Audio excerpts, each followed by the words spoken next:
ஒரு இடத்துல போறோம். அந்த இடத்துல துஷ்டத்தனமான ஒரு வாசனை ஒரு ஸ்மெல் வருது. அது அசுவமா இருக்குன்னா, அந்த இடத்த விட்டு இந்தாண்ட வரணும். இந்தாண்டயே வர முடியாத அங்கே சந்தர்ப்ப சூழ்நிலை மாட்டிக்கிட்டோன்னா, நீங்க தான் வெப்பப்படுத்துவதும், குளிர்ச்சி அடைய செய்வதும், உங்களோட எண்ணங்களை அவலாசைகளாக பறக்க விடுவதும், உங்கள் சிந்தனையால் நீங்கள் நினைச்சதெல்லாம் நடக்க வேணும், உடனே நடக்க வேணும்னு கட்டாயத்துக்கு உட்படுத்துவதும், ஒருத்தவங்களுடைய எண்ணத்திற்கு கடன், சிறிய கடன், பெரிய கடன், சிறிய நோய், பெரிய நோய். 6ஆம் இடம் சிறிய கடன், சிறிய நோய், சிறிய எதிரிகள். 8ஆம் இடம் பெரிய கடன், பெரிய நோய், பெரிய எதிரிகள். அங்க ஒரு குருட்டு அதிர்ஷ்டம்னு ஒன்று சொல்லுவாங்க அந்த 8ஆம் இடத்துக்கு. ஏன்னு கேட்டா, அதுல கண்டுபிடிப்புகள் என்ன? உன்னுடைய நாடியை தட்பவெட்ப நிலைக்கு ஏற்ப பார்த்தாலே வாதத்தில் வாதமா, வாதத்தில் பித்தமா, வாதத்தில் சிலேத்துமமா, இப்படி வாதம் பித்தம் சிலேத்துமம் என்பதை மும்மொன்றாக கொண்டு போய் 9 பிரிவுகளாக பிரித்து அந்த உடலுக்கோட எடைக்கு ஏத்தது போல் இந்த உள்ளத்துக்கு ஏத்தது போல் எப்படி இருக்குன்னு நாங்க பார்த்த, கைப்பிடித்து பார்த்து ஒரு பட்டு துணியை உடம்புல போட்டு அந்த நாடியை நாங்க பார்த்து.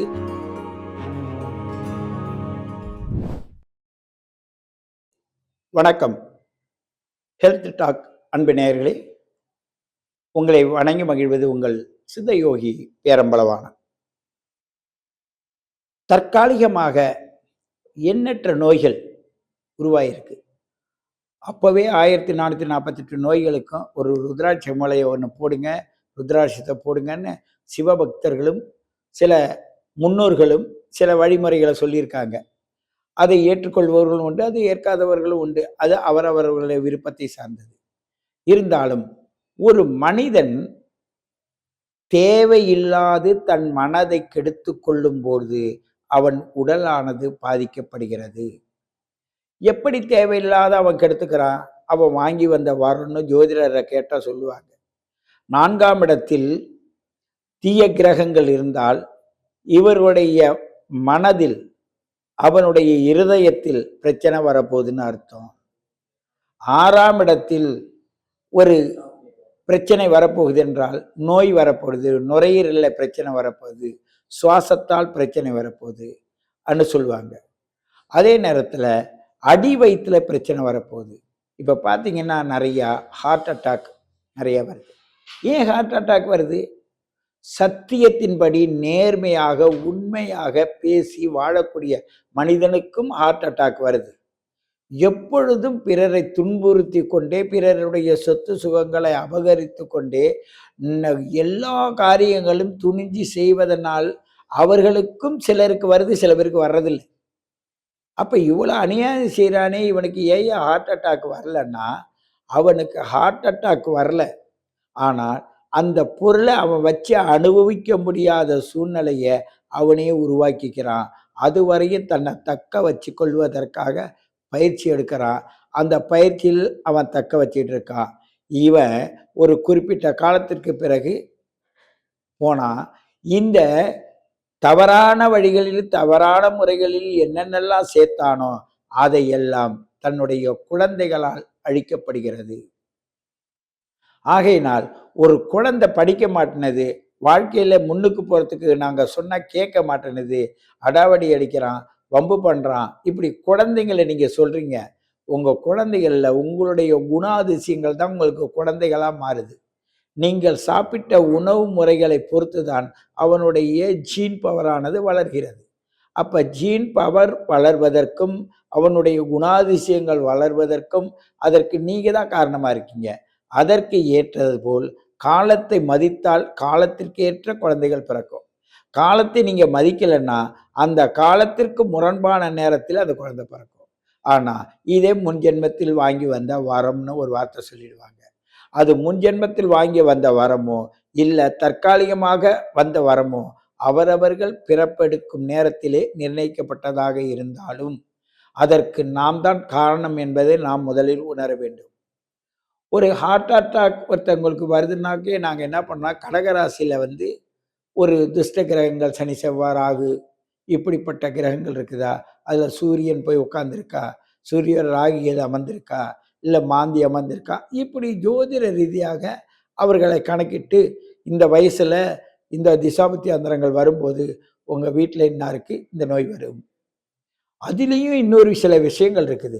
ஜோதிடத்தாலேயே கண்டுபிடிக்க முடியாது. அப்படி மறைமுகமான சில விஷயங்களும் இருக்குது. அப்ப பார்த்தீங்கன்னா, பக்கத்து வீட்ல எதுவும் நடக்கும். அதோட அதிர்வலைகளானது நம்மையும் தாக்கும். ஒரு இடத்துல போறோம். அந்த இடத்துல துஷ்டத்தனமான ஒரு வாசனை, ஒரு ஸ்மெல் வருது. அது அசுவமா இருக்குன்னா, அந்த இடத்த விட்டு இந்தாண்ட வரணும்.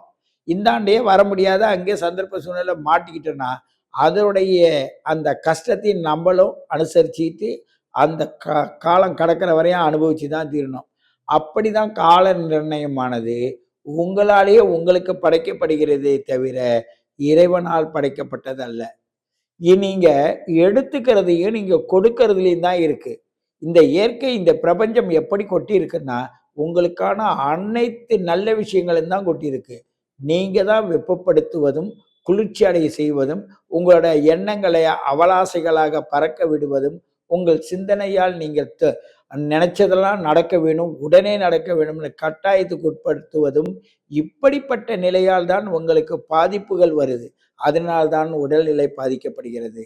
ஒருவன் தவறே செய்யாத இருக்கும்போது பல சட்ட திட்டங்களுக்கு ஆட்படுத்ததுனால சந்தர்ப்ப சூழ்நிலையால் பிறரால் அவர்களுக்கு ஏற்பட்டால், ஒரு குழந்தை இருக்குது, நான் படிக்கணும், நான் டாக்டர் படிச்சாகணும்னு கேட்குது. உனக்கு வசதி இல்லை. உடனே அவன் என்ன சொல்றான், நீங்க இதெல்லாம் செஞ்சா உங்களுக்கு வசதி வரணும். இப்ப இருக்கிற படிப்பின் முறைப்படி லண்டன்ல படிக்கலாம், ஃபாரின்ல படிக்கலாம், அங்க படிக்கலாம், இங்க படிக்கலாம்னு சொல்லி உங்களை கடன்காரனாக்கி விட்டுருவாங்க. அந்த கடனா ஆக்கி அந்த பிள்ளைய படிக்க அனுப்பிட்டு, அதற்கு பிறகு கடனை கட்டுன்னு வரும்போது, இவனுக்கு சும்மா இருந்த மனசுல அந்த குழந்தையின் மூலமாக இவனுக்கு உடல்நிலை பாதிக்கப்படுது. அது மன அழுத்தத்தை அதிகம் கொடுக்கும்போது, அவனுடைய ஒவ்வொரு சூழ்நிலையும் மாறுது. நல்லா இருந்தவன் சரியான முறையில சாப்பிட முடியல.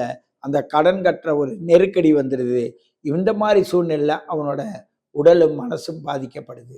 ஆகையினால் குழந்தைகள் மூலமாக பிரச்சனைகள் வரலாம். அதன் படிப்பு மூலமாக. அதே நேரத்துல மனைவி இருக்காங்க, இல்ல கணவர் இருக்காருன்னா, அவர் சரியான முறையில வேலைக்கு போகாது இருக்கலாம். அப்படி போகாத இருக்கிறதுனால அதுக்காக அவர் போனோன்னா நான் தாரேன்னு சொல்லிட்டு கடனை வாங்கலாம். இந்த கடன் வாங்குவதாலும் நோய் வரும். அப்ப ஒருத்தவங்களுடைய எண்ணத்திற்கு கடன், சிறிய கடன், பெரிய கடன். சிறிய நோய், பெரிய நோய். 6ஆம் இடம் சிறிய கடன், சிறிய நோய், சிறிய எதிரிகள். 8ஆம் இடம் பெரிய கடன், பெரிய நோய், பெரிய எதிரிகள். அங்க ஒரு குருட்டு அதிர்ஷ்டம்னு ஒண்ணு சொல்லுவாங்க. அந்த 8ஆம் இடத்துக்கு. ஏன்னு கேட்டா, நாட்டை விட்டே வெளில போறது அதிர்ஷ்டமா. பாருங்க. நாட்டுக்குள்ள இருந்தே அப்பா, அம்மா தேவைக்கு இருந்து அவங்களுக்கு கை கொடுத்து அவங்கள உதவியா இருப்பதற்காக குழந்தைகள் பிறந்தா, அவங்க என்ன பண்ணிடுவாங்கன்னா, நான் படிக்க போறேன்னு சொல்லிட்டு வெளிநாட்டுக்கு போயிடுவாங்க. வெளிநாட்டுக்கு போன குழந்தை அவங்களுடைய தொடர்பு இருந்தாலோ இல்லைன்னாலோ இவர்கள் நோய்வாய்ப்படுறாங்க. நோய்வாய்ப்படும்போது ஆபத்துக்கு அவன் உதவுவான்னு பார்த்தா அவனுடைய காசு வரும். ஆனா அவன் வரமாட்டான். அப்ப அவன் வராதனால இந்த காசு அன்றைய நோய்க்குள்ள மருந்துக்கா செலவாகுது. ஆனா மனசுக்குள்ள பதிஞ்சிருக்கிற அந்த பாசமும் அன்பும் கிடைக்காதனால இவனுக்கு உள்ளர நோய் இருக்குது. அப்போ வெளி அளவுல இருக்கிறதெல்லாம் சரி செய்வதற்கு மருந்து மாத்திரைகள் கொடுக்கலாம். உள்ள இருக்கிறதை எப்படி சரி செய்யறது? அவனுடைய இயக்கத்தையும் தாக்கத்தையும் சரி செய்வது அவருடைய மனோநிலை தான்.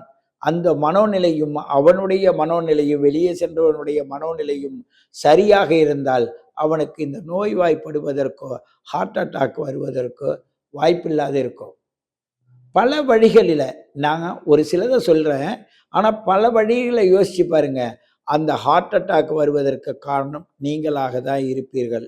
நீங்க அந்த குழந்தை பிறக்கும்போது பாருங்க, நல்லா பாருங்க, உங்களுடைய கடகராசியில் இல்ல உங்க லக்னத்துக்கு 4ஆம் இடத்தில், இல்ல உங்க ராசிக்கு 4ஆம் இடத்தில் உங்க 4ஆம் அதிபதியை மாந்தியோ, செவ்வாய் கிரகமோ, சனி கிரகமோ, ராகுவோ, கேதுவோ பிடித்திருந்தால் ஹார்ட் அட்டாக் வரும். ஆகையினால் அந்த ஹார்ட் அட்டாக்கை எப்படி வரும்னா, அதாவது உங்களுக்கு அக்னி ராசினோ, நில ராசினோ, காற்று ராசினோ, நீர் ராசின்னு 4 ராசியா பிரிச்சிருக்கோம். அங்கு 12 ராசிகள் கொண்டது. அப்போ அந்த 4ஆம் இடம் காற்று ராசியில் இருந்தா அவனுக்கு ஹார்ட் அட்டாக் வரும். அப்போ 4ஆம் இடமாகவும் இருக்குன்னா, அது காற்று ராசியாவும் இருக்கணும். அதுல காற்றுல உள்ள கிரகங்கள போய் உட்கார்ந்துரும். அதுல கெட்ட கிரகங்களும் இருக்கணும். இப்படி பல கோட்பாடுகளுக்கு முன்னாடி தான், அப்ப இந்த குழந்தை சர்புத்திர யோகமா பிறப்பதற்கு என்ன செய்யணும்னா, அந்த தவங்களை எடுங்க, பூஜை புரஸ்காரங்கள் செய்யுங்க, ஒழுங்குபடுத்திங்க, காலத்தை வீணாக்காதீங்க, முன்னோர்களை மதிங்க, உங்களுடைய நெறிமுறைகள் பிரகாரம் நீங்க சென்று பாருங்க, உங்களுக்கு நல்ல குழந்தை பிறக்கும். அதனால் உங்களுக்கு எந்த கெடுதலும் வராது.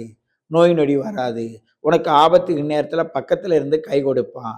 ஆகையினால உன் பாரத்த அவன் சுமப்பான். ஆகையினால் நீங்க வெளியில் அனுப்புவது ஒரு ஆடம்பரமாக நினைக்கிறீர்கள். அது ஆடம்பரம் அல்ல. அவசரத்துக்கு உதவாத பிள்ளைகள் வெளியேறி விடுகிறது. ஆகையினால் எல்லாமே வெளியில் எதுவும் இல்ல. நாம் உணர்வதும், உணர்த்துவதிலும் தான் இருக்குது. நம்மளுடைய குழந்தைகள அந்த காலத்துல உருவாக்கணும்னா, அதுக்கு முதல்ல திருமணத்திற்கு நாள் குறிப்பதற்கும், சாந்தி முகூர்த்தத்துக்கு நாள் குறிப்பாங்க. ஏன்னு கேட்டா, என்னோட வம்சாவழி சரியான முறையில உருவாகணும்னு. அந்த சாந்தி முகூர்த்த நாள் குறிப்பத இப்ப யார் செய்றா? அதே மாரி இந்த குழந்தையோட நட்சத்திரக்கு பெண்ணோட நட்சத்திரத்திற்கு ஏற்ப, அந்த பையனோட நட்சத்திரத்திற்கு ஏற்ப காலத்திற்கு கணிச்சு, பெண் வீட்டிலேயோ, இல்ல ஆண் வீட்டிலேயோ திருமணம் வைப்பாங்க.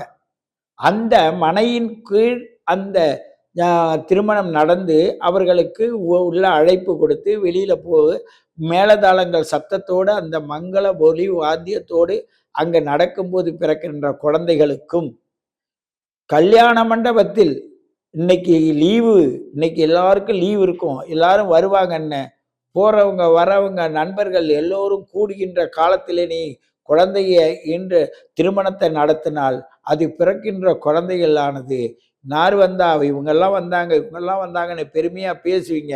ஆனா, உங்களுக்கு உரிமையான குழந்தையானது அங்க பாதிக்கப்படுது. அப்ப பாதிக்கப்படுவதனால் உங்களுக்கு என்ன ஏற்படுது? வம்சாவழி கெட்டுப்போகுது.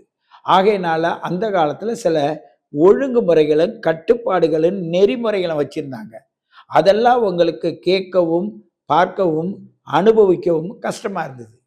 அதுல நீங்க மாறுபட்டு வாழணும்னு நெனைச்சதுனால, இப்ப மாறுபட்டு உடலும் தேறல, உள்ளமும் தேறல. இவ்வளோ ஆஸ்பத்திரி எங்கேருந்து வந்தது? ஏன் வந்தது? அதுல கண்டுபிடிப்புகள் என்ன?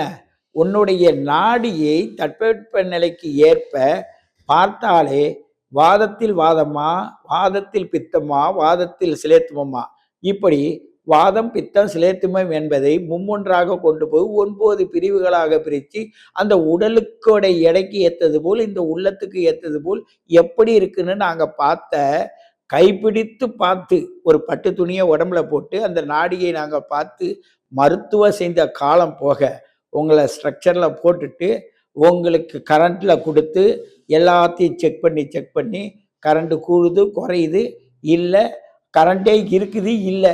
அந்த ட்ரீட்மெண்ட்டோட முறைகள பார்த்தீங்கன்னா, வினோதமா இருக்கும். அது அவங்கவங்க தலையெழுத்த பொறுத்ததுன்னு சொல்லிடுவாங்க கேட்டா.